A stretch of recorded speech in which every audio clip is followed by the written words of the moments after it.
Bismillahirrahmanirrahim. Sejarah Palestina dan juga sejarah Yahudi yang masuk ke Palestina. Kenapa saya angkat permasalahan ini? Karena belakangan ini kita dihebohkan dengan dunia tentang pernyataan pemimpin Amerika Donald Trump yang hendak memindahkan ibu kota Israel ke Yerusalem dengan dalih dan alasan sejarah bahwa memang orang-orang Yahudi berhak untuk memiliki Palestina secara utuh. Karena mereka kemudian mengangkat sejarah, maka kita angkat sejarah. Karena sesungguhnya orang-orang Yahudi itu bukan orang-orang yang berhak mendapatkan tanah itu, karena mereka datang belakangan. Kita wajar menilai bahwa orang-orang Nasrani membantu orang-orang Yahudi demi terciptanya negara Israel Raya. Karena masing-masing punya kepentingan. Orang-orang Yahudi berkepentingan bahwa di Israel ini, maksudnya di Palestina, tepatnya di Masjidil Aqsa,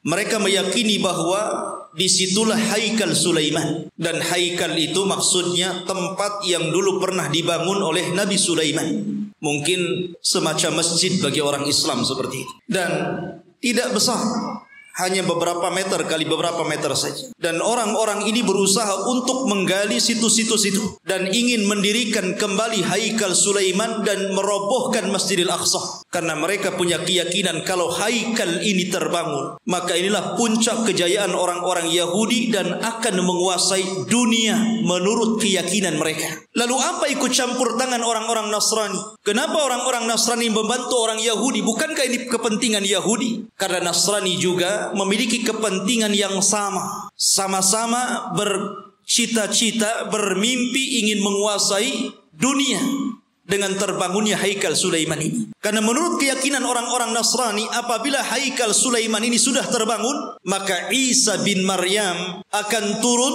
dan akan menguasai dunia dan akan memimpin orang-orang Nasrani. Jadi orang Nasrani ini memanfaatkan orang Yahudi, dan orang Yahudi juga memanfaatkan orang-orang Nasrani. Keyakinan kaum muslimin juga sama. Karena Nabi SAW pernah mengatakan, Imaratul Baitil Maqdis kharabu Yathrib. Kelak bahwa Baitul Maqdis akan menjadi pusat kekuatan kaum muslimin ketika Allah bangkitkan Al-Mahdi Al-Muntadha Muhammad bin Abdullah dan akan menguasai dunia.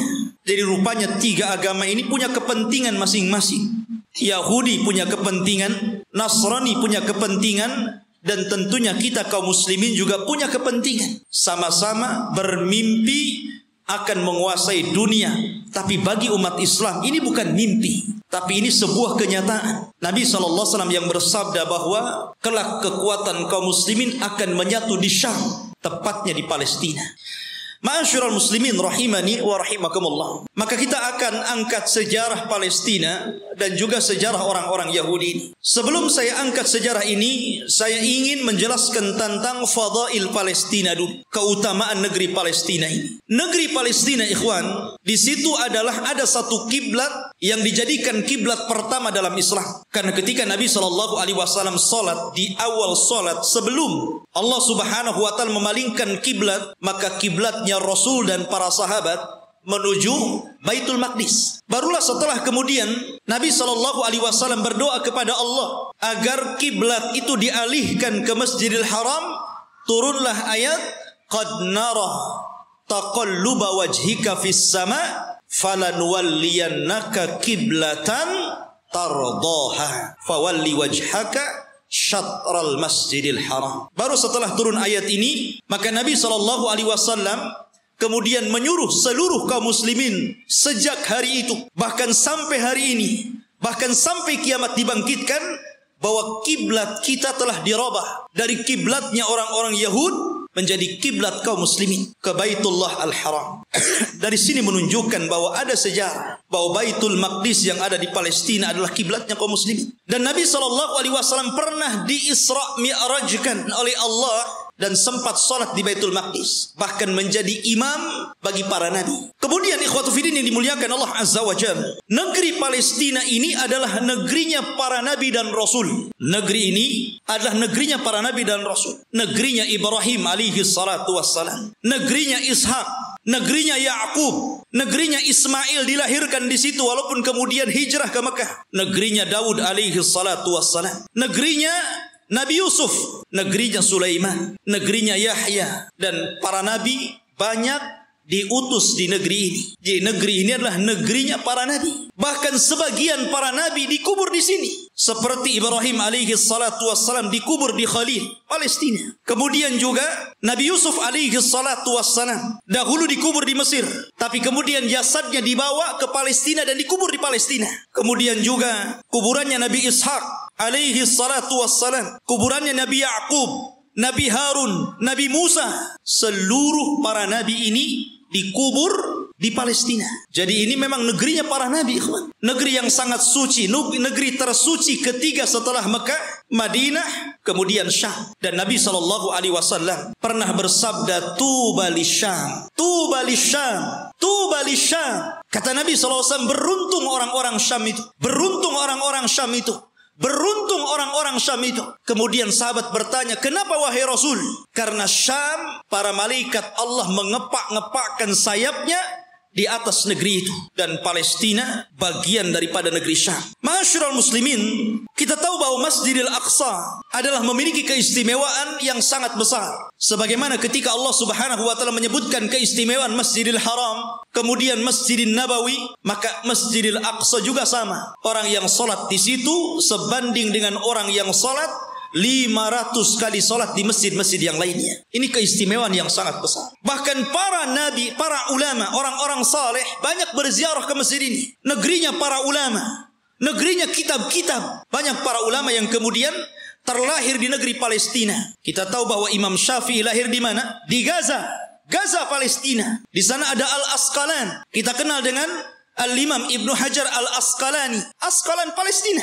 Jadi banyak para ulama dunia, bukan ulama kecil, ulama dunia, itu lahir di Palestina. Bahkan Nabi SAW melarang tidak boleh safar dalam rangka ibadah kecuali di 3 tempat: Masjidil Haram, Masjid Nabawi, dan Masjidil Aqsa. Kata Rasul, la tushaddur rihal illa ila thalathati masajid. Tidak boleh kalian melakukan safar dalam rangka ibadah kecuali di 3 masjid ini. Salah satunya Masjidil Aqsa. Bahkan Nabi SAW pernah berdoa, Allahumma barik lana fi syamina wa barik lana fi yamanina.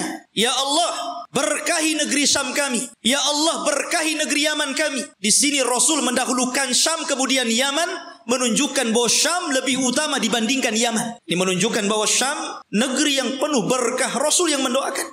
Kemudian juga ikhwatu fiddin yang dimuliakan Allah Azza wa Jalla. Para sahabat Nabi SAW banyak yang hijrah ke negeri Palestina, berziarah ke sana. Di antaranya adalah Umar ibn al-Khattab radhiyallahu an, Abu Ubaidah Amir ibn al-Jarrah, kemudian juga Safiyah istri Nabi, Safiyah bintu Huyai. Kemudian juga Mu'adh ibn Jabal, Abdullah ibn Umar, Salman al-Farisi, Abu Dhar al-Ghifari, kemudian Abu Hurairah radhiyallahu an, Bilal ibn Rabah, Amr ibn As, Muawiyah bin Abi Sufyan, dan banyak lagi para sahabat Rasul yang mereka hijrah dan berziarah ke negeri Palestina ini. Artinya ini negeri para sahabat Rasul, bukan hanya negeri para nabi dan rasul, dan juga negeri para sahabat, negeri para ulama, negeri kitab-kitab ahli sunnah wal jamaah. Jadi memang luar biasa. Bahkan negeri ini kelak akan menjadi berkumpulnya seluruh manusia, karena negeri ini disebut mahsyar. Di antara tanda-tanda kiamat, akan muncul api dari Hadrul Maut, kemudian akan menggiring manusia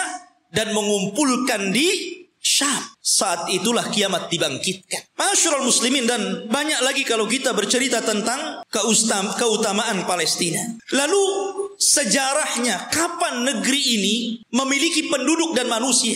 Apakah orang-orang Yahudi yang mengklaim bahwa mereka adalah memiliki tanah Palestina dan sekitarnya? Ataukah siapa? Disebutkan ikhwatu fiddin dalam sejarah, baik sejarah yang dicatat oleh para ulama Islam ataupun sejarah yang dicatat Barat. Bahkan sejarah ini juga tertera dalam perjanjian lama, Taurat, bahwa dahulu yang menghuni negeri tersebut bukan Yahudi. Yahudi itu jauh datang belakangan.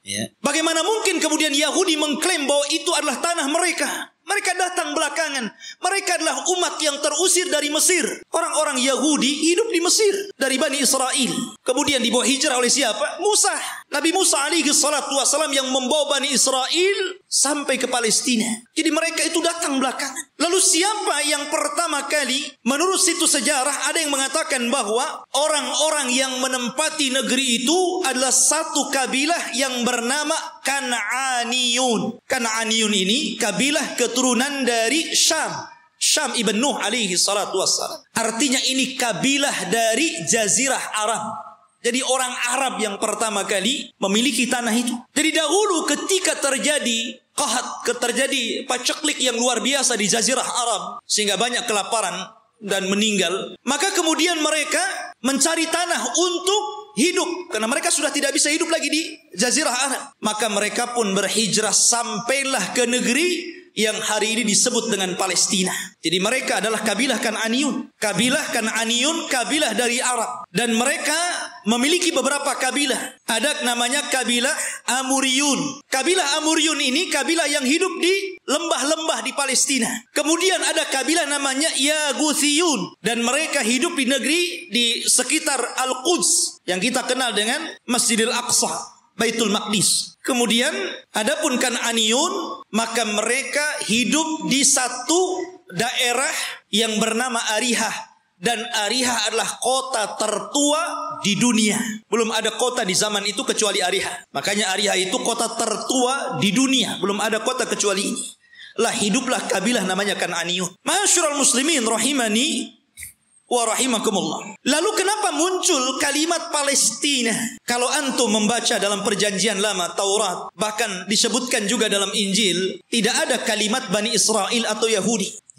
Yang ada adalah kabilah Kan'aniyun. Itu mereka mengakui dan tercantum dalam kitab-kitab mereka. Nggak ada Bani Israel, nggak ada Yahudi. Apalagi Yahudi datang belakangan gitu kan dibandingkan Bani Israel. Munculnya kabilah ini, kita tahu bahwa Palestina itu berdekatan dengan Mesir karena dipisah dengan Sohra, hanya dipisah dengan padang pasir yang luas. Jadi antara Mesir dan Palestina itu berdekatan. Ya, di situ ada jalur Gaza namanya. Itu pemisah antara Palestina dan Mesir gitu kan. Lah, ada satu kelompok yang kemudian ketika itu menyerbu Mesir. Yang kemudian akhirnya terjadilah kesepakatan karena waktu itu antara Palestina dan Mesir menyatu. Bukan beda negara kayak sekarang, tidak. Menjadi satu. Sehingga kemudian ketika kelompok yang menyerang Mesir ini kemudian berdamai, maka mereka pun meminta daerah yang disebut dengan Al-Falas, yang kemudian belakangan disebut Palestina, dan sekarang kita kenal dengan Palestina. Dari situlah ikhwatu fiddin bahwa kabilah yang menyerbu ini akhirnya menetap di sebuah tempat namanya Falas. Lah sebelumnya sudah ada orang-orang Arab yang tinggal di situ.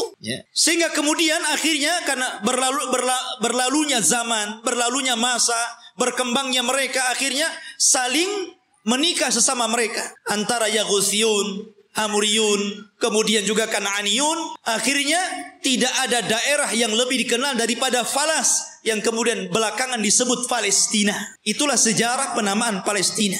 Jadi sebuah nama tempat yang kemudian sekarang disebut dengan Palestina. Taib. Lalu kenapa kemudian muncul Bani Israel dan belakangan muncul nama Yahudi di sini? Kapan mereka masuk? Kita tahu bahwa ikhwatu fiddin yang dimuliakan Allah Azza wa Jal, kalau kita cerita tentang Yahudi, berarti kita cerita tentang kisah Nabi Ya'qub. Nabi Ya'qub alaihi salatu wassalam dan anak keturunannya. Sedikit saya akan sebutkan tentang kisah Nabi Ya'qub dulu biar antum lebih paham dari mana munculnya orang-orang Yahudi Bani Israel ini. Nabi Ibrahim alaihi salatu wassalam, ikhwan, itu memiliki 2 istri dan 1 budak. Ibrahim itu memiliki 2 istri dan 1 budak. Walaupun yang kita kenal hanya memiliki 1 namanya Sarah dan memiliki budak namanya Hajar. Dia memiliki istri lain dan punya anak. Tetapi yang masyhur adalah dari Siti Sarah.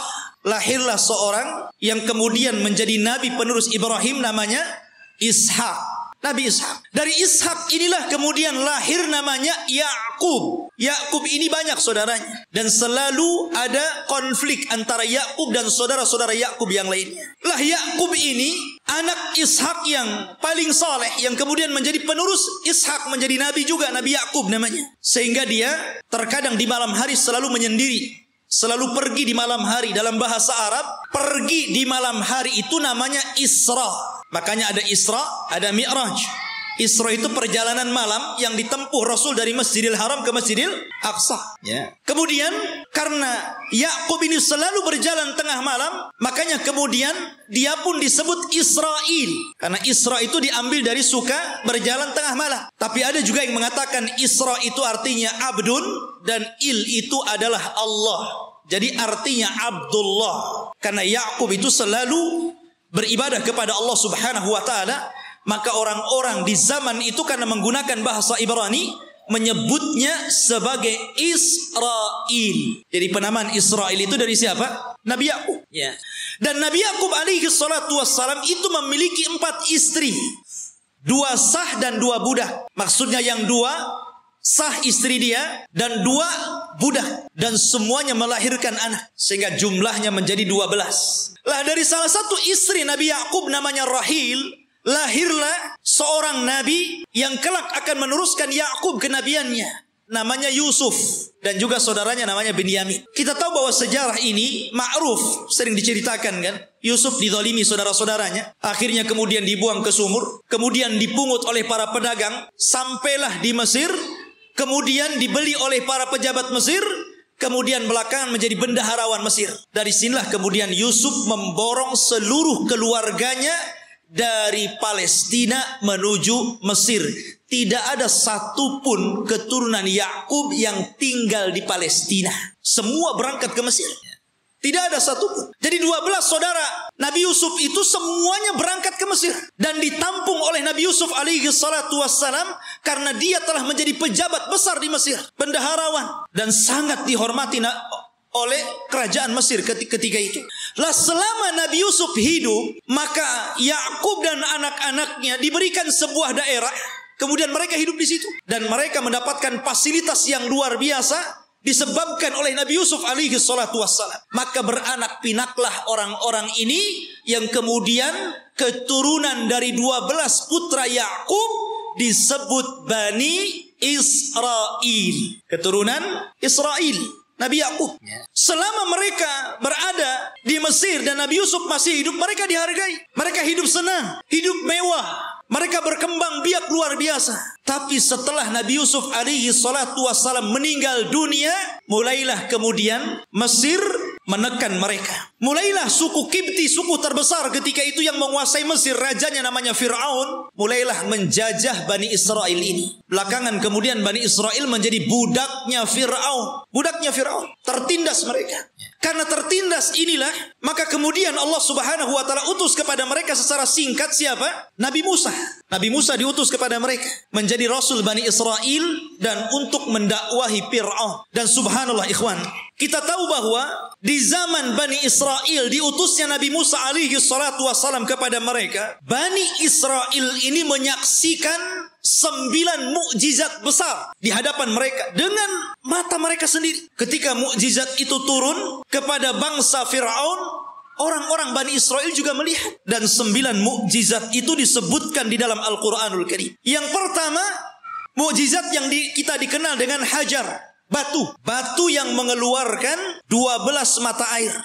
Dan Allah Subhanahu wa taala mengatakan, wa idistasqa Musa liqaumihi faqul nadrib bi asaqal hajar fanfajarat minhu isnata asyrata ainan. Dan ketika Bani Israel meminta hujan kepada Nabi Musa karena mereka sudah kehausan, tidak ada air, maka Allah Subhanahu wa taala firmankan, pukullah wahai Musa batu itu. Maka dipukullah oleh Musa batu tersebut, tiba-tiba memancar 12 mata air. Mukjizat. Dari sini mereka menyaksikan mukjizat ini. Tapi Bani Israel ini ikhwan adalah orang yang sangat keras kepala. Nanti kita akan sebutkan bagaimana keras kepalanya orang ini. Kemudian yang kedua, mereka menyaksikan bagaimana terbelahnya lautan. Betul-betul menyaksikan itu. Dan mereka melewati lautan. Ketika Fir'aun mengejar-ngejar Nabi Musa dan Bani Israel yang lari dari Mesir ke Palestina, kemudian mereka dihadang oleh lautan besar, maka Allah Subhanahu wa taala mengatakan, fa'auhayna ila Musa anidrib bi asaqal bahra. Dan kami wahyukan kepada Musa agar memukul dengan tongkatnya lautan. Fanfalaka fakana kullu firqin kataudil azim. Maka kemudian tiba-tiba lautan terbelah menjadi 12 jalan. Kenapa 12 terus? Karena memang Nabi Musa alaihi salatu wassalam membawahi 12 kabilah Bani Israel. Jadi mereka dikasih satu-satu. Mata air satu kabilah satu. Ketika memukulkan lautan juga dibuat 12 jalan. Jadi masing-masing kabilah berjalan sendiri-sendiri. Mereka menyaksikan itu. Kemudian juga menyaksikan tongkat. Ketika Nabi Musa alaihi salatu wassalam berduel dengan tukang-tukang sihir Fir'aun. Maka Allah subhanahu wa ta'ala katakan fa'alqa asahu fa'idha hiya thu'ban mubin. Fa'alqi asah. Maka Musa pun kemudian melemparkan tongkatnya. Tiba-tiba tongkat itu menjadi ular yang sangat besar. Bani Israel menyaksikannya. Menyaksikan bagaimana tongkat Musa berubah menjadi ular besar. Dan memakan ular-ular kecil tukang-tukang sihir Musa. Tukang-tukang sihir Fir'aun. Kemudian juga kekurangan makanan dan hilangnya buah-buahan. Sehingga Fir'aun dan juga kabilah-kabilah Fir'aun dari kalangan Kibti, mereka merasa kelaparan. Susah cari buah-buahan. Allah subhanahu wa ta'ala berfirman, وَلَقَدْ أَخَذْنَا آلَ فِرْعَوْنَ بِسِنِينَ وَنَقْسِمْ مِنَ الثَّمَرَاتِ لَعَلَّهُمْ يَذَّكَّرُونَ. Dan ingatlah ketika kami memberikan hukuman kepada keluarga Fir'aun dan juga para pengikutnya dengan kekeringan yang berkepanjangan dan kurangnya buah-buahan agar mereka mau kembali ke jalan yang benar. Dan Bani Israel menyaksikan ketika orang-orang Fir'aun kelaparan, mereka justru kekenyangan. Ini mukjizat. Kemudian juga tufan, angin yang sangat besar yang kemudian banyak membunuh, menghancurkan tembok-tembok dan juga rumah-rumah. Allah katakan fa arsalna alaihim tufan. Allah kirim kepada mereka tufan, angin yang sangat besar. Kemudian juga al-jarad, di mana-mana belalang. Belalang di mana-mana ikhwan. Di rumah-rumah, di dapur-dapur, bahkan di tempat tidur, belalang di mana-mana. Kemudian juga kumal kutu dan juga dafadi', katak dan kodok, di mana-mana ada kodok. Kemudian juga darah, di mana seluruh air bersih menjadi merah dan berdarah. Dan ini disaksikan Bani Israel dan juga orang-orang Fir'aun. Kemudian juga bagaimana tangan Nabi Musa yang bercahaya. Dan banyak lagi mukjizat yang diberikan kepada Musa. Tapi sekali lagi saya katakan ikhwan, bagaimana degilnya Bani Israel. Allah sudah tampakkan banyak mukjizat kepada mereka, tapi mereka kufur kepada Allah Azza wa Jalla. Kita perhatikan ketika Nabi Musa alaihi salatu wassalam berhasil menyeberangkan Bani Israel sehingga mereka mampu melewati lautan dan Allah tenggelamkan Fir'aun di Laut Merah. Mulailah kemudian ketika mereka melewati satu kabilah dan kabilah itu menyembah berhala, tiba-tiba satu di antara mereka datang kepada Musa dan mengatakan, Ij'al lana ilahan kama lahum alihah.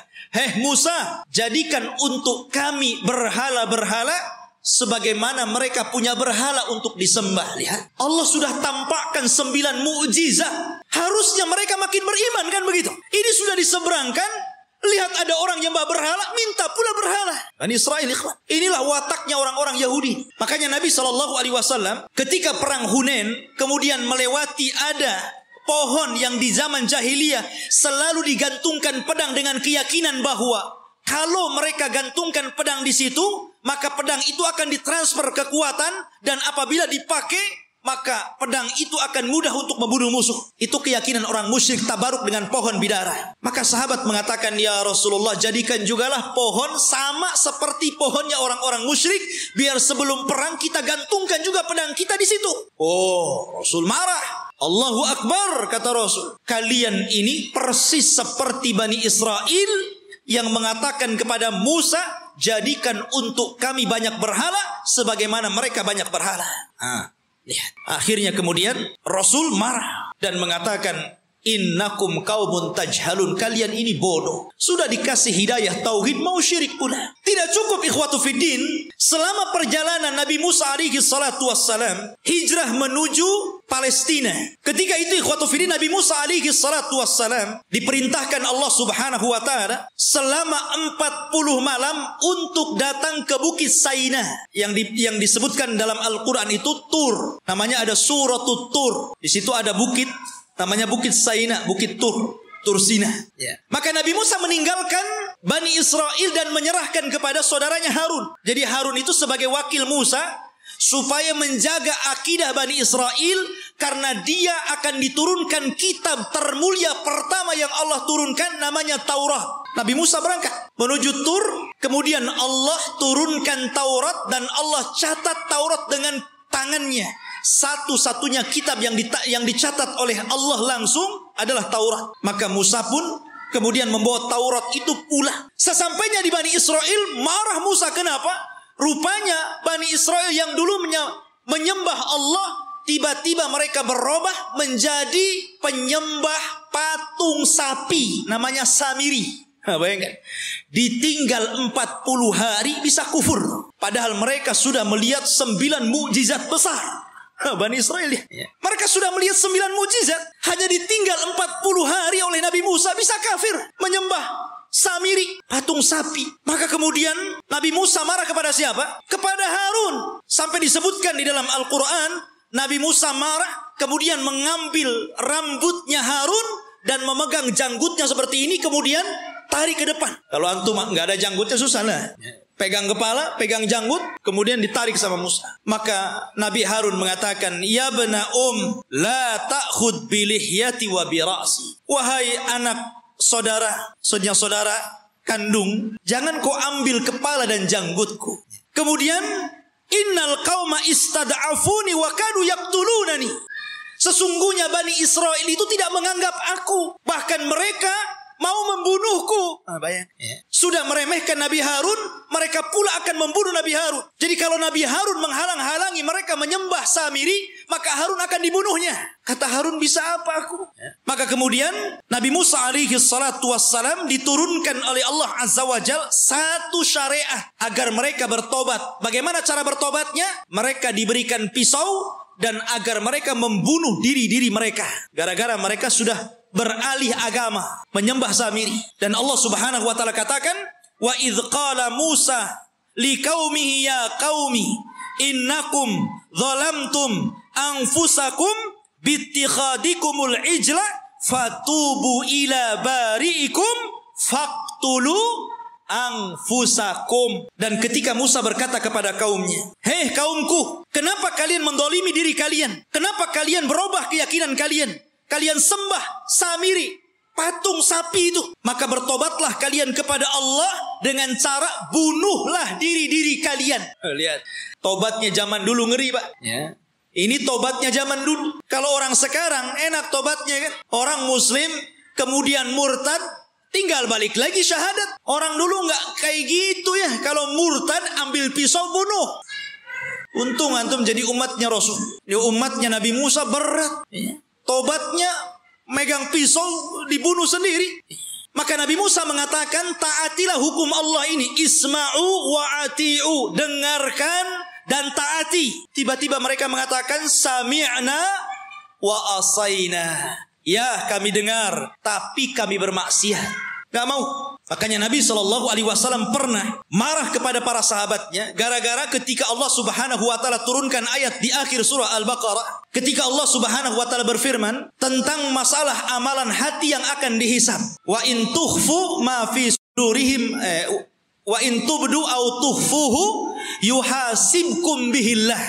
Apapun yang kalian tampakkan dari amalan kalian, apapun yang kalian sembunyikan dari amalan kalian, maka Allah akan menghisab kalian. Sahabat mendengar ayat ini berat. Kalau yang tampak bolehlah, kalau yang gak tampak macam mana pula dihisab. Karena setiap orang itu tidak lepas daripada hati yang terkadang punya keinginan untuk berbuat jahat walaupun tidak sampai. Semua orang kan seperti itu. Tidak mungkin hati itu bersih terus kan mau melakukan kebaikan. Terkadang hati kita ini memiliki keinginan yang berbeda. Kejahatan. Kalau yang tersembunyi akan dihisab berat bagi kami wahai Rasul. Maka Nabi SAW marah dan mengatakan, atakuluna kama qalat ahlul kitabaini qalu sami'na qulu sami'na wa ata'na. Maka mereka mengatakan sami'na wa asaina. Apakah kalian akan mengatakan seperti perkataan ahli kitab yang disuruh oleh nabinya sami'na wa ata'na, malah mengatakan sami'na wa asaina? Katakan sami'na wa ata'na. Maka sahabat pun kemudian akhirnya mengatakan sami'na wa ata'na. Dari situlah kemudian mereka mendapatkan mensyaratkan keringanan, maka turunlah ayat la yukallifullahu nafsan illa wus'aha. Allah tidak akan membebankan kecuali yang kalian mampu melakukannya. Turun keringanan setelah mengatakan sami'na wa ata'na ini. Lah orang-orang Bani Israel ini bukannya sami'na wa ata'na, tapi sami'na wa asaina. Marah Nabi Musa karena mereka tidak mau bertobat dengan cara membunuh diri-diri mereka. Akhirnya Nabi Musa alaihi salatu wassalam berdoa kepada Allah agar bukit Tur itu diangkat. Kemudian berada di atas kepala mereka. Mau tobat atau mau dibanting di bukit Tur ini. Bukit Tur diangkat dan mereka ada di bawahnya.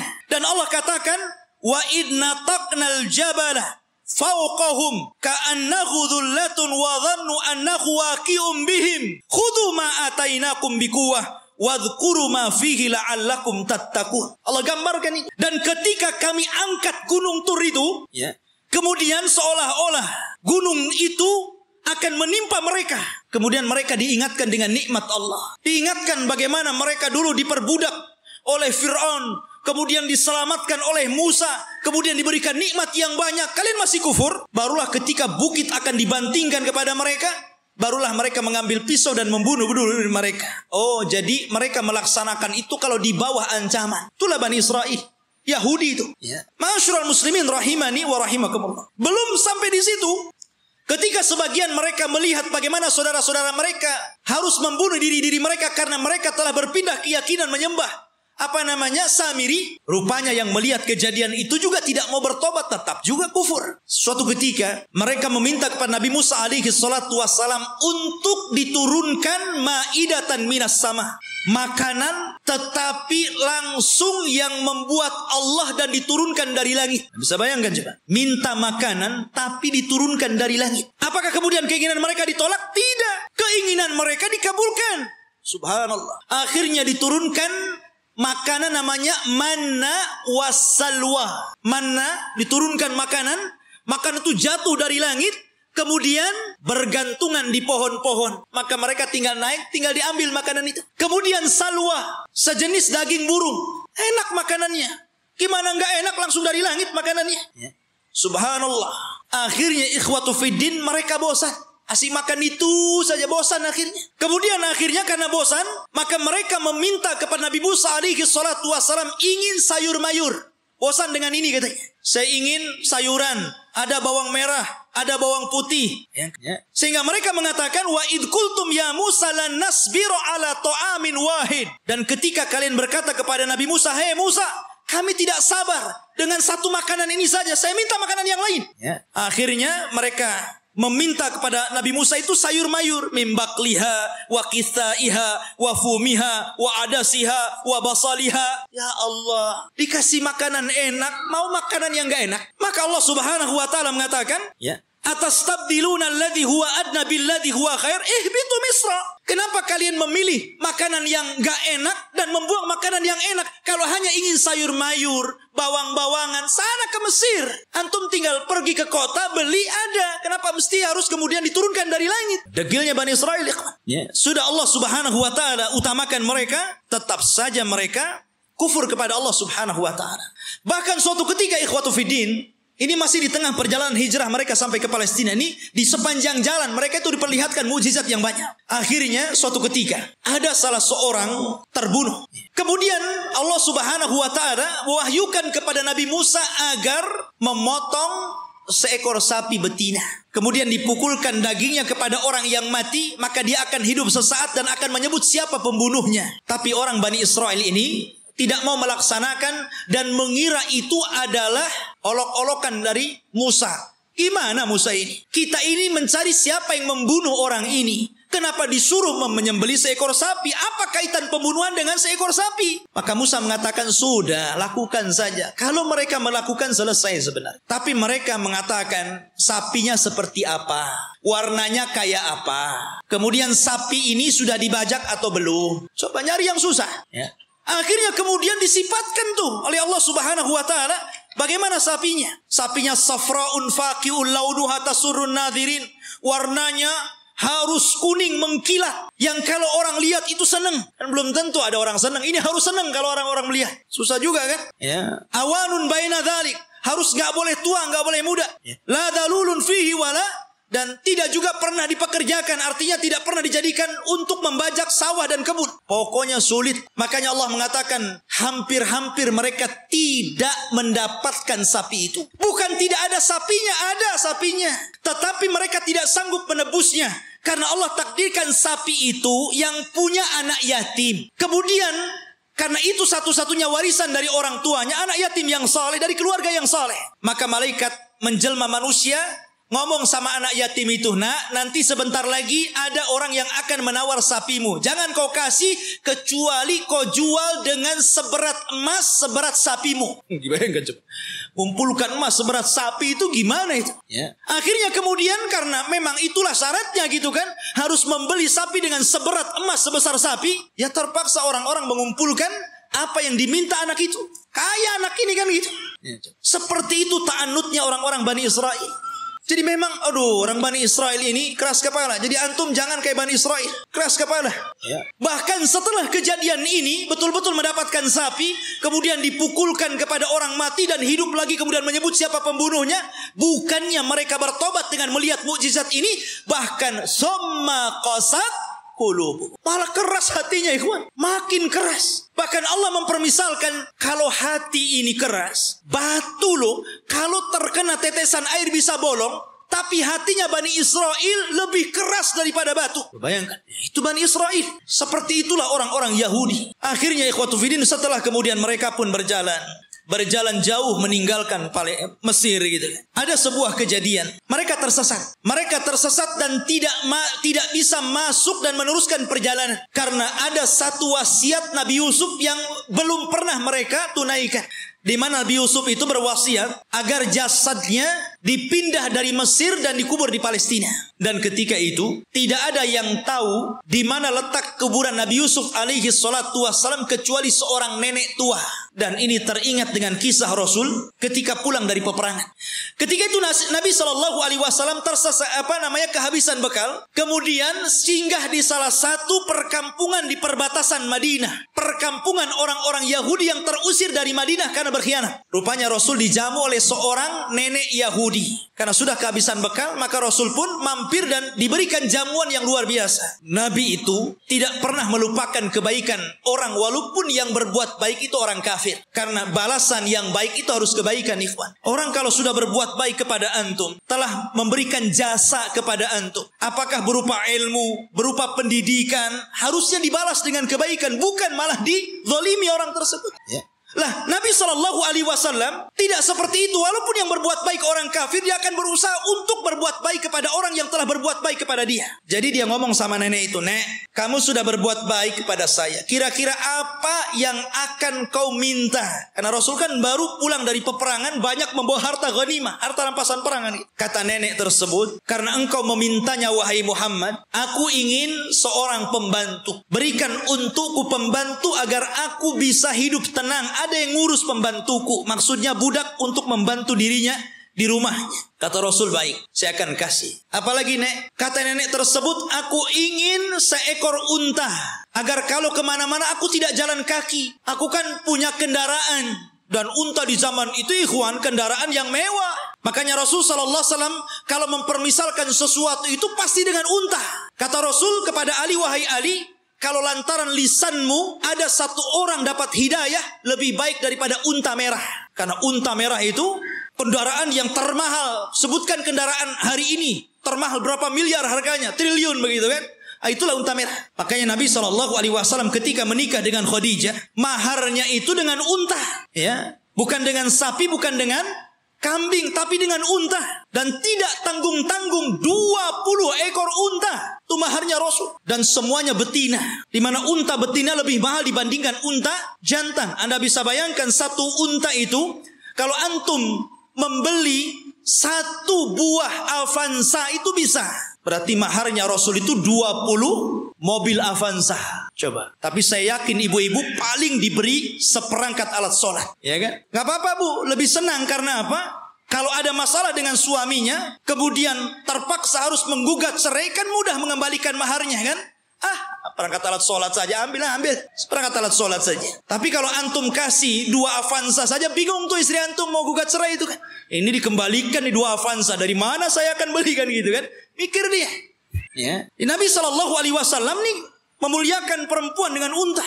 Maka nenek ini mengatakan, aku minta unta. Ya. Kata Rasul, mau apa lagi? Dia mengatakan, berikan kepadaku kalban yahrusu ghanami. Aku pengen anjing, supaya anjing ini bisa menjaga kambing-kambingku. Kemudian minta apa lagi? Disebutkan satu-satu, gak berhenti-berhenti nenek ini. Ya Allah, coba yang anak datang ke rumah antum, kemudian antum kasih makan, kasih minum, oke lah, kenyang, dijamu luar biasa gitu kan. Selepas itu antum ngomong, ya sebagai balasan tolong Ustaz kasih saya Avanza, ya, kasih saya pembantu, kasih saya mesin cuci, apa kan begitu? Masa seperti itu gitu balasannya? Mahal sekali. Maka Nabi mengingatkan kepada nenek itu, nenek, ya, apakah engkau lemah untuk menjadi seorang nenek di zaman Bani Israel? Sahabat heran, apa maksudnya? Rasul, apa maksudnya nenek di zaman Bani Israel itu? Kita masuk dalam cerita ini. Jadi ketika Nabi Musa mencari kuburan Nabi Yusuf, tidak ada yang tahu kecuali seorang nenek di zaman Bani Israel. Dia yang tahu di mana letak kuburannya. Maka Musa mengatakan, wahai nenek, tunjukkan kepadaku di mana kuburan Nabi Yusuf. Kami akan bawa jasadnya dan kami kubur di Palestina. Kata nenek tersebut, tunggu dulu, semua ada bayarannya. Nggak main tunjuk-tunjuk saja, ada bayarannya. Kata Nabi Musa, apa bayarannya? Sebutkan. Maka nenek ini mengatakan, ya Musa, inni uridul jannah wa inni uridu ma'aka fil jannah. Wahai Musa, aku ingin sorga dan aku ingin bersama kamu di sorga. Subhanallah. Dia tidak ingin dunia. Tapi tentu ini lebih parah dibandingkan nenek di zaman Rasul kan gitu. Di zaman Rasul dunia pengen unta kasih unta. Ini minta sorga lebih tinggi lagi. Masa hanya nunjukkan kuburan Nabi Yusuf minta sorga? Ya Musa diam sajalah. Dia tidak punya sorga. Apa yang mau dibuat? Akhirnya Musa diam sampai Allah mengutus Jibril. Kemudian mengatakan, ya Musa, Allah mengabulkan permintaan nenek itu. Baru Musa bersuara, ya, kalau begitu engkau akan jadi kawanku di sorga. Sekarang cepat tunjukkan di mana kuburannya. Ya. Akhirnya ditunjukkan kuburannya. Dibawalah Nabi Yusuf, jasadnya sampai akhirnya dikuburkan di Palestina. Ma'asyiral muslimin rahimani wa rahimakumullah. Kemudian ketika Nabi Musa alaihi salatu wasalam sudah dekat ke Baitul Maqdis, maksudnya ke daerah Palestina, sudah mendekati daerah Palestina ini, berada di tengah padang pasir. Karena saya katakan antara Mesir dan Palestina ini terpisah dengan padang pasir yang luas sekali. Jadi Musa ini tersesat akhirnya. Tapi kemudian Nabi Musa mendapatkan jalan setelah membawa jasadnya Nabi Yusuf dan hampir mendekati Palestina. Lah di Palestina itu, di negeri Arya, kan saya katakan dari awal sebelumnya sudah ada manusia di situ. Dari Kanaaniyun, Yaguthiyun, Amuriyun, sudah ada orang-orang di situ, sudah menguasai Palestina, sehingga Musa tidak mungkin membawa Bani Israel begitu saja, harus berperang dulu dengan penduduk asli di situ. Ya. Maka kemudian Nabi Musa alaihi salatu wassalam meminta kepada Bani Israel untuk siap-siap perang. Kita akan rebut Baitul Maqdis. Siap-siap kalian, kita akan menyerbu mereka. Maka mereka mengatakan, setelah Nabi Musa menyebutkan, wa idh qala Musa liqaumihi ya qaumi dzkuru ni'matallah alaikum ija'ala fikum anbiya wa ja'alakum mulukan wa atakum ma lam yu'ta ahadan minal alamin. Ketika Musa berkata, kaumku, ingatlah nikmat Allah, bagaimana dahulu kalian menjadi budak di Mesir, kemudian diutus kepada kalian nabi, kemudian dijadikan kepada mereka raja yang memimpin kalian. Disebutkan nikmat yang banyak. Kemudian Musa mengatakan, ya qaumi dkhulul ardal muqaddasata allati kataballahu lakum wala tartaddu ala adbarikum fatanqalibu khasirin. Di hadapan kalian ada negeri yang disucikan. Masuklah kalian ke negeri itu, karena negeri itu telah ditulis oleh Allah Subhanahu wa taala untuk kalian. Jangan mundur sedikit pun. Kalau kalian mundur, kalian akan menjadi orang yang rugi. Kita akan perang. Tapi mereka mengatakan apa? Qalu ya Musa, inna fiha qauman jabbari. Nabi Musa, kamu kan tahu negeri itu banyak jabbarin, banyak para pemimpin hebat, banyak para pemimpin bengis. Inna lanadkhulaha, kami tidak akan masuk hatta yakhruju minha, sampai orang-orang itu keluar. Fa in kharaju minha fa inna dakhilun. Kalau mereka sudah keluar dari negeri itu, kami yang masuk. Lihat. Kata Nabi Musa alaihi salatu wassalam, ada dua orang laki-laki yang diberikan nikmat oleh Allah Azza wa Jalla. Qala rajulan minal ladzina yakhafuna an'amallahu alaihima. Dari orang-orang yang takut kepada Allah, Allah berikan nikmat kecerdasan kepada dua orang itu dan mengatakan udkhulu alaihimul bab fa idza dakhaltumuhu fa innakum ghalibun wa 'alallahi fatawakkalu in kuntum mu'minin. Sudah, kalian siap-siap saja. Kita akan masuk ke negeri itu, kalian pasti menang, dan tambatkan hati kalian kepada Allah Subhanahu wa taala. Tapi mereka mengatakan, qalu ya Musa, innalan nadkhulaha abadan. Nabi Musa, kami tidak akan masuk selama-lamanya. Madamu fiha, kalau orang-orang itu masih di situ. Idhhab anta wa rabbuka faqatila innaha huna qaidin. Sudah, kamu saja berdua dengan Harun masuk. Kalian berperang bersama Rob kalian. Kami duduk-duduk saja di sini dulu. Coba bayangkan. Ini Bani Israel, orang Yahudi. Nyuruh Nabi Musa berdua berperang. Mereka duduk-duduk nunggu menang baru masuk.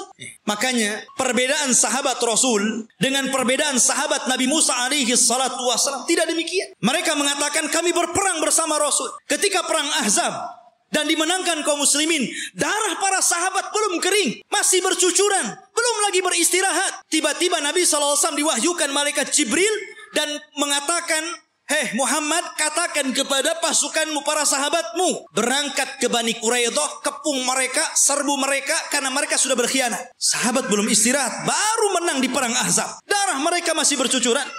Tiba-tiba Rasul mengumpulkan pasukan dan mengatakan, idhabu ila Bani Quraidah fala tusalliyanna ahadukumul asra illa fi Bani Quraidah. Kata Rasul, berangkat kalian semua, serbu Bani Quraidah, jangan sholat asar di jalan sampai kalian tiba di Bani Quraidah, serbu mereka. Tapi sahabat mengatakan sami'na wa ata'na. Berangkat mereka. Makanya Allah Subhanahu wa taala katakan lilladzina istajabu lillahi walir rasul min ba'di ma asabahumul qarah lilladzina ahsanu minhum wattaqau ajrun adzim. Bagi orang-orang yang mereka memenuhi panggilan Allah dan Rasulnya, setelah mereka ditimpa luka-luka peperangan, mereka mendapatkan pahala yang besar jika mereka berbuat baik dan bertakwa terus kepada Allah Subhanahu wa ta'ala. Itulah sikap para sahabat. Berbeda dengan sahabatnya Nabi Musa. Justru mengatakan, engkau saja dengan Harun berperang bersama Tuhanmu, kami duduk-duduk di sini. Lihat bagaimana kurang ajarnya Bani Israel kepada Nabi Musa alaihi salatu wassalam. Maka Nabi Musa mengatakan, Rabbi inni la amliku illa nafsi wa akhi. Wahai Rabb, aku tidak memiliki kecuali diriku dan saudaraku Harun. Fafruq bainana wa baina qaumil fasikin. Pisahkan kami dengan orang-orang yang fasik. Maka dengan sebab itu ikhwan, karena mereka sudah menentang Nabi Musa, maka mereka pun dibuat oleh Allah tidak tahu kemana harus berangkat. Jadi negeri itu tiba-tiba oleh Allah Subhanahu wa ta'ala dikepung kabut. Sehingga mereka tidak tahu jalan keluar harus kemana. Ya. Kalau mereka jalan ke sana, ujung-ujungnya balik lagi ke sini. Jadi mereka tidak bisa keluar dari situ. Disitulah Allah Subhanahu wa ta'ala takdirkan Nabi Musa alaihi salatu wassalam meninggal dunia sebelum masuk ke negeri Al-Muqaddasah ini. Meninggal dunia Nabi Musa. Setelahnya sebelumnya Harun, kemudian Nabi Musa alaihi salatu wassalam. Dan di situ ada kejadian yang luar biasa. Nabi Musa alaihi salatu wassalam difitnah oleh Qarun. Ya. Dan kisah Qarun ma'ruf. Akhirnya belakangan ditenggelamkan oleh Allah Subhanahu wa ta'ala ke dasar bumi dengan hartanya. Sehingga ada istilah harta Qarun katanya. Tapi yang jelas bahwa Nabi Musa meninggal dunia, dan ketika itu digantikan oleh pembantunya namanya Yusha ibn Nun. Akhirnya dia pun diangkat menjadi nabi. Yusha bin Nun ini adalah kawannya Nabi Musa dan juga pembantunya. Dialah yang menemani Nabi Musa ketika mencari Khidir. Kemudian Nabi Musa belajar kepada Khidir. Dan kisah Musa dengan Khidir ma'ruf, disebutkan dalam surah Al-Kahfi. Dan diisyaratkan, walaupun Khidir tidak ada namanya dalam Al-Quran, tapi isyaratnya ada. Tapi yang jelas bahwa Yusha bin Nun lah yang kemudian berhasil membawa Bani Israel dan masuk ke Baitul Maqdis. Allah menangkan dalam peperangannya. Jadi Nabi Yusha inilah yang membawa pasukan, kemudian berperang dan berhasil menguasai Baitul Maqdis. Dari sini menunjukkan bahwa Bani Israel ini mereka menjajah. Bukan asli situ. Mereka datang dari Mesir dengan Nabi Musa. Kemudian Nabi Musa meninggal, diganti oleh Yusha bin Nun. Kemudian merebut Palestina dan mereka menjadi tinggal di situ. Jadi Palestina bukan milik orang Yahudi. Mereka yang menjajah di situ. Barulah kemudian Yusha bin Nun masuk ke Masjid Al-Aqsa yang sekarang disebut dengan Baitul Maqdis. Sekarang Masjid Al-Aqsa. Disitulah Allah Subhanahu wa ta'ala memerintahkan kepada Yusha ibn Nun. Karena ketika itu ikhwan, peperangan ini sangat sengit. Kebetulan perang itu terjadi di hari Jumat. Dan tidak boleh berperang di hari Sabtu. Karena orang Yahudi sangat mengistimewakan hari Sabtu. Alasannya apa? Karena hari Sabtu itu hari cutinya Allah. Kenapa Allah cuti? Karena Allah lelah. Setelah menciptakan langit dan bumi, diawali hari Ahad dan diakhiri hari Jumat, Allah lelah, maka Allah beristirahat. Maka hari Sabtu hari istirahatnya Allah setelah Allah menciptakan langit dan bumi selama 6 hari. Jadi mereka mengatakan ini hari cuti Allah. Kalau Allah saja cuti, kita juga cuti katanya. Jangan berperang. Ya. Tapi Allah kemudian bantah, wa ma massana min lughub. Kami tidak disentuh dengan keletihan, kata Allah. Enak saja kami istirahat. Ya. Maka kemudian ikhwatu fiddin, karena perang ini terus berkecambung, hampir matahari tenggelam dan masuk ke hari Sabtu. Ini kalau matahari tenggelam masuk hari Sabtu kan gak boleh perang tuh. Akhirnya Yusha bin Nun memperlihatkan mukjizatnya. Dia nunjuk kepada matahari, innaki ma'murah wa ana ma'mur. Kamu diperintah Allah, saya juga diperintah Allah. Jangan bergerak dulu sampai perang ini menang. Oh, berhenti matahari. Ya. Matahari diem, betul-betul sampai menang perang itu. Matahari gak bergerak. Nah, itu mukjizatnya Yusha bin Nun, menghentikan matahari sampai menang perang, betul-betul menang. Akhirnya setelah menang baru matahari berjalan dan masuk ke hari Sabtu. Setelah menang inilah maka Allah perintahkan masuk ke Baitul Maqdis sajidan dengan penuh tawadu, dengan penuh merendahkan diri, menundukkan kepala. Kata Allah Subhanahu wa ta'ala mengatakan, masuklah kalian dengan sujud. Maksud sujud itu maksudnya dengan ruku, karena sujud nggak mungkin bisa jalan orang sujud. Ya, dengan menundukkan kepala. Tapi Bani Israel ini degil. Ya. Disuruh maju masuk ke Baitul Maqdis nundukkan kepala, malah berbalik, malah kemudian berjalan lewat punggung, membelakangi Baitul Maqdis sampai mundur gitu. Disuruh maju, nundukin pandangan, malah berbalik, malah mundur. Bani Israel sudah dikasih mukjizat, ditampakkan matahari, masih juga menentang Yusha ibn Nun. Bukan itu saja, mereka disuruh untuk membaca Hittah. Masuklah ke Baitul Maqdis dan bacakan Hittah. Hittah itu artinya, ya Allah ampuni dosa-dosaku, ya Allah ampuni dosa-dosaku. Digantinya kalimat Hittah menjadi Hintah. Bayangkan, apa Hintah? Ya Allah berikan makanan, ya Allah berikan makanan. Disuruh minta ampun malah minta makanan. Bani Israel, mereka sudah dimenangkan, tinggal masuk saja. Masih kurang ajar gitu kan. Ma'asyiral muslimin rahimani wa rahimakumullah. Akhirnya mereka pun tinggal di Baitul Maqdis. Lah, ketika kemudian Yusha bin Nun berhasil menguasai Baitul Maqdis dan menempatkan orang-orang Yahudi atau Bani Israel di Baitul Maqdis dan menguasai Palestina, maka kemudian Yusha ibn Nun pun meninggal dunia.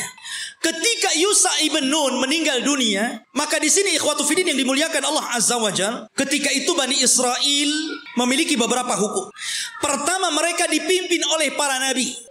Jadi ketika Yusha bin Nun meninggal, ada nabi. Kemudian nabi ini meninggal, muncul lagi nabi. Nabi ini meninggal, muncul lagi nabi.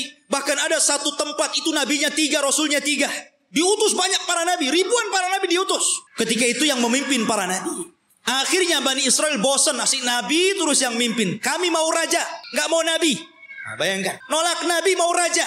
Ya. Ketika itu nabi yang terakhir yang diutus kepada mereka sebelum mereka menjadikan sistem kerajaan adalah Nabi Samuel. Dan Nabi Samuel ini pernah didapati kuburannya di zaman Umar bin Khattab ketika menyerbu Persia. Ketika Umar bin Khattab berhasil menguasai Persia dan merebut Baitul Maqdis di tangannya, ketika itu dia menjajah satu kota. Rupanya di kota itu ada kuburan Nabi Samuel. dan diagungkan penduduknya. Maka Umar ingin mencegah kesyirikan. Tengah malam digalinya kuburan Samuel, kemudian dipindah ke tempat lain, dijadikan 9 kuburan palsu, yang 1 asli, yang 8 palsu. Orang nggak tahu mana Samuel 1. Jadi bingung tuh.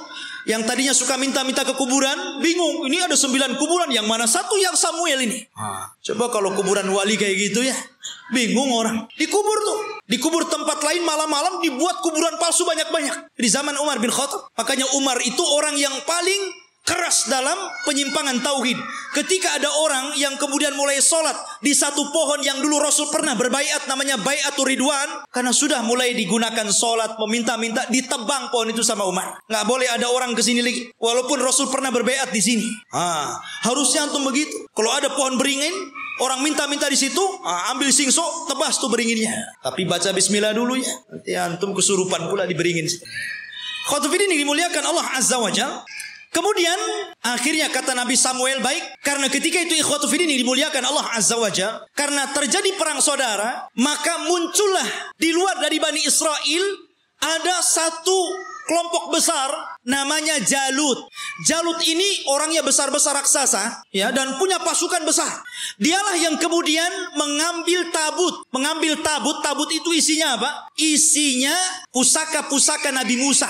Di situ ada Taurat, di situ ada tongkatnya Nabi Musa, di situ ada pakaiannya Nabi Harun dan Musa. Pokoknya peninggalan Musa dan Harun dijadikan satu tempat, kemudian dikotak, disebut tabut namanya. Tabut itu dicuri oleh Jalut dan pasukannya. Maka Bani Israel tidak bisa apa-apa melawan Jalut. Akhirnya kemudian minta kepada Nabi Samuel untuk dikirim kepada mereka seorang raja yang akan memimpin jihad melawan Jalut. Maka Nabi Samuel kemudian atas perintah wahyu dari Allah, maka ditunjuklah Talut sebagai raja pertama Bani Israel. Talut ini orang miskin, tukang ngasih minum, keledai, penggembala. Ya kan? Kata Bani Israel, masa si Talut jadi raja? Siapa si Talut itu kan gitu? Nggak punya nasab, orang miskin, nggak punya harta, nggak mau. Ya, kami mau raja itu yang wah, yang gagah, yang kaya, yang punya harta. Si Talut pula jadi raja, nggak mau. Akhirnya kemudian Allah Subhanahu wa taala tunjukkan kehebatan Talut ini. Diutusnya malaikat, kemudian malaikat ini mengambil tabut yang ada di Jalut, kemudian diserahkan kepada Talut, menunjukkan bahwa sekarang Talut sudah punya tabut.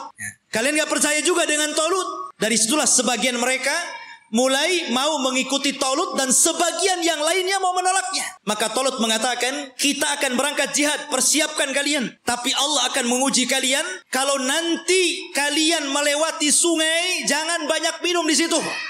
Kalau mau minum, bolehlah satu kepal, gurfatan wahid. Ya satu dayung saja, nggak boleh banyak-banyak. Kalau banyak-banyak kalian akan kalah. Berangkatlah pasukan Talut menuju pasukan Jalut. Ya kan? Rupanya betul di tengah mereka ada sungai, karena mereka sudah kelelahan, kehausan, ada sungai. Wah, nggak peduli dengan Talut, minum banyak-banyak orang. Dari berapa ribu gitu kan, hanya tinggal separohnya yang masih nurut dengan Talut. Akhirnya yang ini pulang, melihat pasukan Jalut gede-gede, nggak berani pulang. Ya, yang sedikit inilah kemudian mikir nih, ini tentara banyak, besar-besar. Gimana cara melawan mereka? Akhirnya mereka nggak berani bergerak untuk melawan Jalut. Maka kemudian Nabi Musa, Nabi Raja Talut mengatakan, siapa yang akan berperang dan berhasil membunuh Jalut, maka aku kawinkan dia dengan putriku. Rupanya satu pun nggak bergerak. Ngapain dikawinkan kalau harus mati gitu? Iya kan? Nggak mau bergerak juga. Akhirnya ada anak muda namanya Daud. Dia berani tuh Daud tuh, yang kemudian belakangan menjadi nabi dan raja. Nabi Daud dan Raja Daud, dia yang berani. Kemudian dia lempar tombaknya, kena Jalut, mati di tangan dia. Zaman dulu kalau sudah pemimpinnya mati, kalah orang itu, ya, meninggal di tangan Daud. Maka akhirnya Daud pun dinikahkan dengan putrinya Talut. Dan Talut mengatakan, kalau dia meninggal, maka orang ini yang akan menggantikan aku menjadi raja. Talut punya anak, tapi karena dia sudah berjanji, siapa yang membunuh Jalut, dia akan dinikahkan dengan putriku dan akan menjadi penggantiku. Maka setelah Talut meninggal dunia, mau tidak mau Daud diangkat jadi raja. Tapi anaknya Talut yang lain gak setuju, ya kan? Harusnya anaknya yang jadi raja. Kenapa Daud menantunya kan itu? Disitulah kemudian pecah Bani Israel menjadi dua kerajaan. Kerajaan anak-anaknya Talut dan kerajaan Daud. Dari sini ikhwatu fiddin mulai terjadi goncang. Tapi Nabi Daud ini ikhwan adalah orang yang cerdas. Karena Allah berikan mukjizat, tangannya itu bisa melembutkan besi. Jadi kalau besi itu gak perlu dilas, dipotong-potong aja sama dia kan begitu. Wa alanna lahul hadid. Dia bisa melembutkan besi, bukan sulap ikhwan. Itu mukjizat. Kalau enggak gini aja dia. Ya kan? Mukjizatnya Nabi Daud. Dia punya kekuatan. Akhirnya dia pun melawan anak-anaknya Talut yang lain dan mempersatukan kembali Bani Israel. Setelah dia meninggal, maka puncak kekuasaan Bani Israel ada di tangan putranya Daud, Nabi Sulaiman. Disitulah puncak kekuasaan Bani Israel, puncak kekuasaan Yahudi. Ya. Dan hanya ada 4 raja yang pernah menguasai sebagian besar dunia. Yang 2 mukmin dan 2 kafir. Yang pertama mukmin, namanya Dzulqarnain. Sebutkan dalam surah Al-Kahfi. Yang kedua Sulaiman. Ini keduanya mukmin. Dan keduanya kafir. Yang pertama Namrud di zaman Nabi Ibrahim. Kemudian Bukhtun Nasr. Nanti ada kisahnya akan nyusul. Ya. Jadi Sulaiman ini Allah subhanahu wa ta'ala berikan kekuasaan yang tidak diberikan kepada orang sebelum dan setelahnya. Dia bisa menundukkan awan. Dia bisa menundukkan jin. Dia bisa menundukkan burung-burung. Dia bisa menundukkan tumbuh-tumbuhan. Masya Allah, ini raja alam nyata dan gaib ini, Nabi Sulaiman ini. Ya. Jadi jin tunduk sama dia. Bahkan yang membangun bangunan-bangunan itu jin. Jin itu yang bekerja kepada Sulaiman, membuat istana-istana. Makanya ketika Sulaiman meninggal dunia, jin itu kan tidak tahu yang gaib. Disangkanya Sulaiman masih hidup dan tidur di singgasana. Asik bekerja saja mereka kan. Baru setelah Sulaiman roboh dari singgasananya, kata jin, oh kalau tahu Sulaiman sudah mati dari dulu, ngapain saya kerja katanya. Dari sini menunjukkan jin itu tidak tahu yang gaib. Kalau jin tidak tahu yang gaib, berarti dukun lebih tidak tahu yang gaib. Karena dukun itu gurunya jin. Mereka itu para pendusta, nggak usah dibenarkan. Benarnya 1, dustanya itu 1000. Ya. Masyarul muslimin rahimani wa rahimakumullah. Maka Sulaiman inilah puncak kekuasaan. Dan di zaman Sulaiman ini beliau membangun satu tempat ibadah menggantikan tabut, namanya Haikal Sulaiman, yang sekarang menjadi mimpi orang Yahudi. Haikal Sulaiman, mimpinya orang Yahudi itu sampai hari ini. Sulaiman membuat haikal. Dialah yang pertama kali meninggikan Masjidil Aqsa. Jadi kalau Ibrahim meninggikan Masjidil Haram, kalau Masjidil Aqsa ditinggikan oleh Sulaiman. Dan ketika dia mendirikan Masjidil Aqsa, maka dia meminta kepada Allah 3. 1, agar Allah memberikan hukum yang sesuai dengan hukum Allah. Yang kedua, agar diberikan kekuasaan yang tidak pernah diberikan kepada siapapun setelahnya. Yang ketiga, agar siapapun orang yang masuk ke masjid ini dan tidak ada niat kecuali sholat, keluar, maka dia sudah hilang dosanya seperti anak yang baru dilahirkan dari perut ibunya. Kata Rasul, aku berkehendak bahwa yang ketiga itu aku, kata Rasul. Karena yang kedua sudah dikabulkan. Dan Rasul pernah sholat di Baitul Maqdis. Kata Rasul, aku berharap aku yang ketiganya. Masyarul muslimin, jamaah sekalian yang dirahmati Allah Azza wa Jalla, maka Sulaiman pun membentuk tempat ibadah yang disebut dengan Haikal Sulaiman, Masjidil Aqsa yang lama. Di zaman Sulaiman itu disebut Haikal namanya. Baru kemudian roboh, kemudian dibesarkan. Akhirnya menjadi besar. Lah Yahudi ini ingin mencari itu. Dulu ketika Sulaiman mendirikan Masjidil Aqsa yang disebut dengan Haikal itu dari mana ke mana? Berapa meter? Lebarnya berapa meter? Kemudian panjangnya berapa meter? Kalau sudah ketemu situs ini, maka mereka akan membangun Masjidil Aqsa mau dirobohkan. Sehingga Haikal lah yang naik. Itu tujuan Yahudi sampai hari ini. Makanya mereka membolongi itu. Masjidil Aqsa itu bolong bawahnya. Makanya tidak bisa menampung banyak-banyak. Kalau banyak nanti roboh itu. Karena di situ ikhwatu fiddin, di bawah tanahnya itu, di bawah tembok ratapan itu, mereka mencari-cari di mana tempat haikalnya Sulaiman. Jadi para ilmuwan Israel terus mencari. dan akan membangunnya. Dan mereka ingin mendirikan Israel Raya persis di atas Haikal Sulaiman. Makanya si Trump itu, Donald Trump ya, mereka orang-orang Israel didukung oleh Amerika untuk menguasai Yerusalem yang memang Masjidil Aqsa ada di situ, dan bercita-cita untuk membuat negara Israel Raya tepat di atasnya Haikal Sulaiman. Alhamdulillah negara kita tegas menolaknya. Dan negara-negara yang lain juga tegas.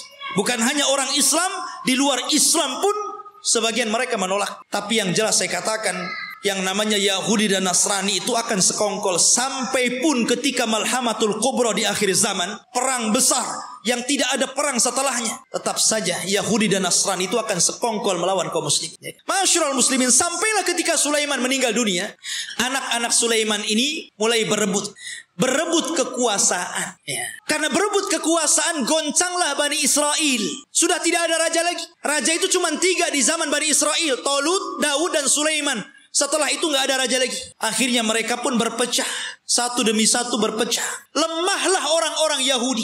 Ketika mereka lemah inilah, maka bangsa-bangsa luar mulai menjajah orang-orang Yahudi. Lah dari situlah datang pasukan dari Irak, pasukan Babil, yang kemudian menghancurkan Yahudi, menawan mereka dan memperbudak mereka, dibawa ke Irak, sebagainya lari ke Mesir. Dan ketika muncul seorang perdana menteri yang kemudian menguasai Babil, namanya Bukhtun Nasr, dialah yang kemudian menghancurkan negeri Palestina sehancur-hancurnya dan merobohkan Haikal Sulaiman. Hancur lebur. Orang-orang Yahudi ditindas. Orang-orang Yahudi perbudak oleh Bukhtun Nasr ini. Hancur semuanya. Sampai disinilah Taurat hilang. Alwah Taurat hilang. Orang-orang Yahudi bingung. Akhirnya sebagian mereka mulai merangkai Taurat. Sehingga akhirnya dari situlah kemudian campur tangan ucapan firman Allah dengan campur tangan ucapan manusia, mulailah muncul pada Taurat. Sehingga kemudian Taurat mulai berubah dari aslinya. Yuharrifunal kalima an mawadi. Dari sinilah Yahudi tersesat. Karena alwahnya Taurat, papannya hilang, berceceran kemana-mana. Karena Palestina dihancurkan Bukhtun Nasr. Lah ketika hancurnya Palestina ini, datanglah seorang nabi. Namanya Uzair. Nabi Uzair.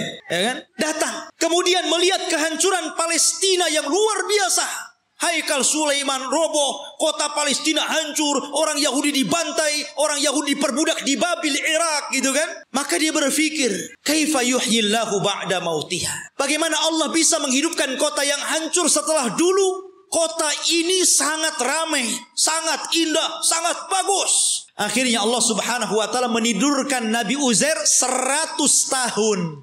Fa'amatahu Allahu mi'ata amin summa ba'atsah. Maka kemudian Uzair pun ditidurkan Allah 100 tahun. Kemudian dibangkitkan seolah-olah baru tidur sejam 2 jam, karena ditidurkan di waktu duhur dan dibangunkan di waktu asar. Asar ke duhur cuma berapa jam saja. Disangkanya hanya 2-3 jam dia tidur, padahal dia sudah 100 tahun ditidurkan. Dan Allah bolak-balikan badannya sehingga badannya tidak hancur, dan Allah biarkan badannya muda terus, sehingga ketika 100 tahun dia dibangkitkan, orang sudah tua dia masih muda. Orang udah janggutnya panjang-panjang, udah pakai tongkat bungku-bungku, dia masih muda saja.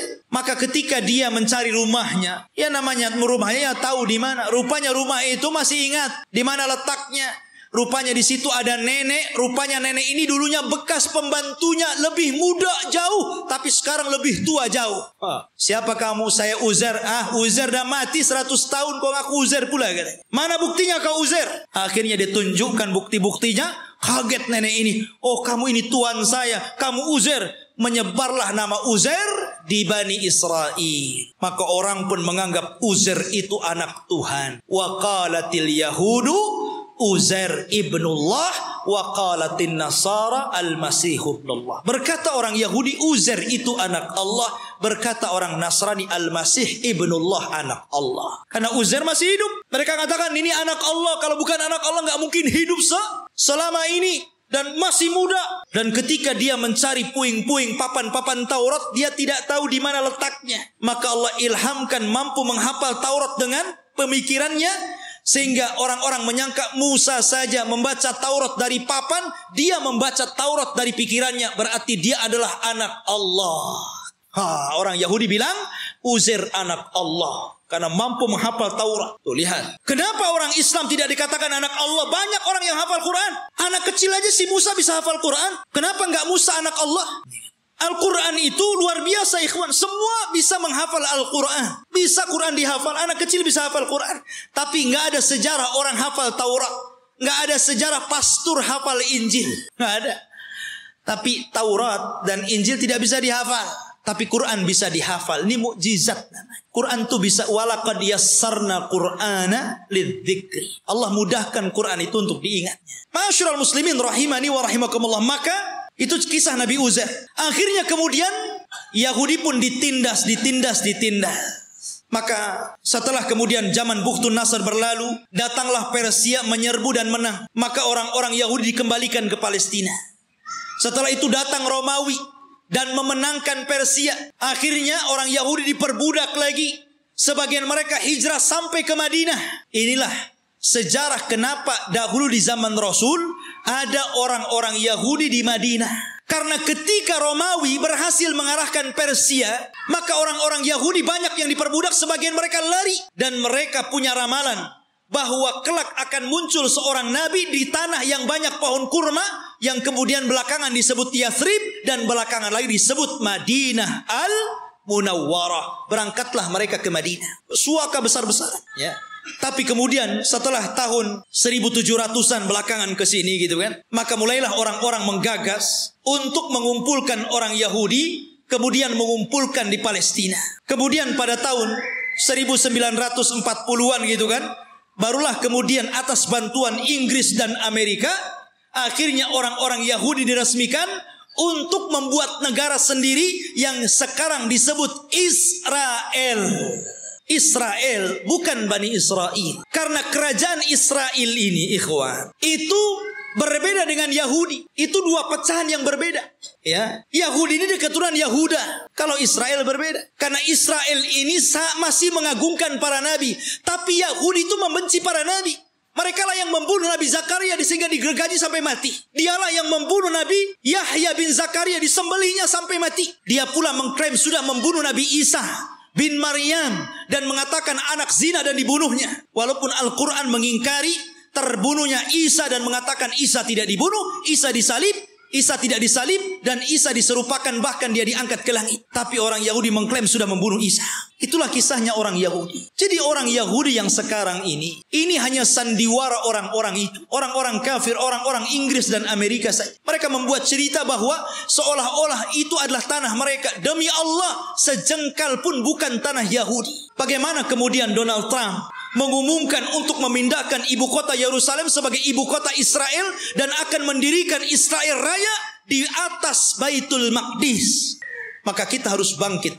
Nggak bisa seperti itu. Satu jengkal pun mereka nggak punya tanah. Bagaimana mungkin kemudian mereka mengklaim ini tanah Yahudi? Dan di akhir zaman yang mereka ramalkan memang akan menjadi kenyataan. Mereka meramalkan setelah Haikal Sulaiman terbangun, maka akan diutus kepada mereka Imam Mahdi yang ditunggu-tunggu, namanya Dajjal.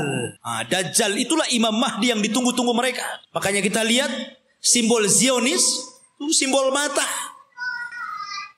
Nah, Dajjal itu cuma satu matanya di sini. Makanya kemudian mereka menganggap bahwa itu Imam Mahdi mereka yang mereka tunggu. Makanya dalam Islam pun dibenarkan. Karena kelak Dajjal itu akan diikuti 70.000 Yahudi Asfahan. Mereka akan mengikuti Dajjal. Tapi Dajjal tidak bisa diperangi oleh Imam Mahdi. Karena terlalu kuat. Pengikutnya banyak. Makanya kemudian Imam Mahdi terkepung di sebuah bukit. Akhirnya mereka pun harus kemudian bersembunyi di Bukit Tur. Sampai Allah turunkan kepada mereka Isa bin Maryam. Dan itu cita-citanya Nasrani. Jadi Nasrani ini mereka meyakini bahwa Isa akan turun. Isa yang mereka yakini sudah disalib dan sudah dibunuh. Kemudian dihidupkan kembali setelah 30 hari. Kemudian diangkat ke langit dan akan diturunkan di akhir zaman. Ini Nasrani ngakui. Dan Nasrani mengakui bahwa Isa ini kelak akan membunuh Dajjal dan akan memimpin dunia, dan dunia akan dikuasai Nasrani. Padahal Isa turun hanya tugasnya membunuh Dajjal, mematahkan salib, membunuh babi, dan menegakkan hukum sesuai dengan hukum Imam Mahdi yang notabene mengikuti ajaran Islam. Karena dia sholat di belakang Imam Mahdi. Isa turun di malam hari di waktu subuh. Ketika itu orang-orang sudah putus asa melawan tentara Dajjal. Maka Isa mengatakan, aku berikan 3 pilihan kepada kalian. Kepada tentaranya Imam Mahdi yang tinggal sedikit. Aku berdoa kepada Allah agar Allah kirimkan tentara lain bukan kalian. Supaya mereka yang menghancurkan Dajjal dan Dajjal akan meninggal. Yang kedua, atau aku berdoa kepada Allah untuk dikirim bencana besar. Agar Dajjal terkena bencana dan pasukannya. Sehingga kalian diselamatkan tanpa harus berperang. Atau yang terakhir kita perang. Saya pimpin kalian. Dan saya akan berdoa kepada Allah.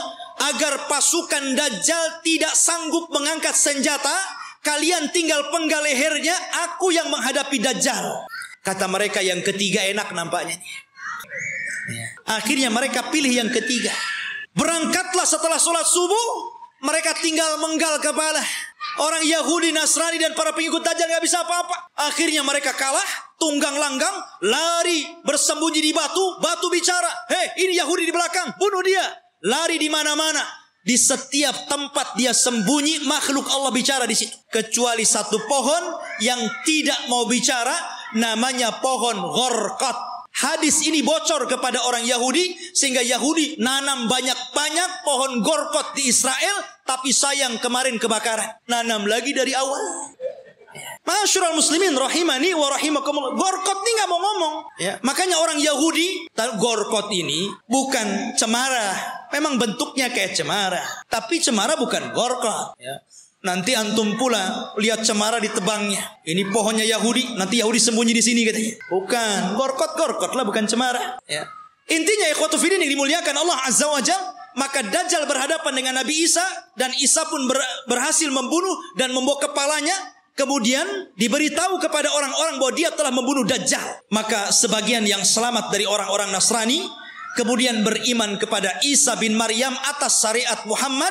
Sehingga Allah isyaratkan dalam Al-Quran, wa im min ahlil kitab illa la yu'minanna bihi qabla mautihi. Dan sebagian ahli kitab akan beriman kepada syariat Muhammad lewat Nabi Isa sebelum kematian Isa. Isa pun hidup selama 40 tahun. Di selang hidupnya inilah muncul fitnah yang lebih besar dibandingkan fitnah Dajjal. Fitnah apa?